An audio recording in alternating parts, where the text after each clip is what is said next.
The Don mazingira ndo mgodi, napambana kila siku hapa chini. Kula yangu na maisha yangu yatokana na udongo huu. Papa mkulu nyemba kati tamaa, anainua kichwa juu.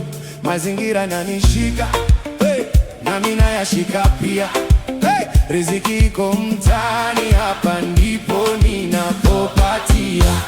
Mapema asubuhi jua inapochomoza mtaani, napiga hatua za mwanzo kutafuta riziki kitandani.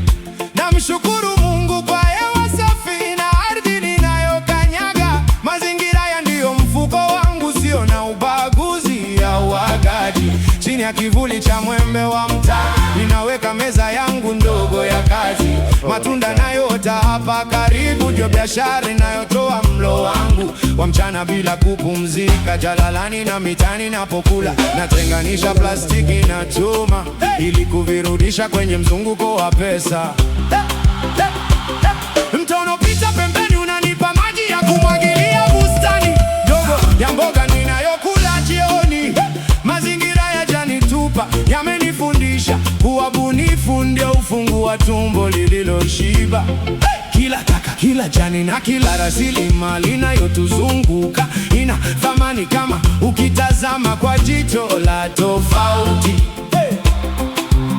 Mimi na mazingira yangu ni kitu kimoja, nikiyalinda nayo natunza maisha yangu kila siku. Naitwa Salum Rupia the Don, pambanaji anayeishi na kula kwa jasho na baraka za mazingira yake. Mimi ni Salum Rupia the Don, mtoto wa mtaani. Mazingira ndo mgodi, napambana kila siku hapa chini. Kula yangu na maisha yangu yatokana na udongo huu.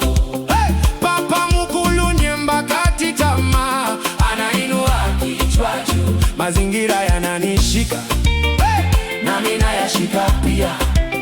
Riziki iko mtaani, hapa ndipo ninapo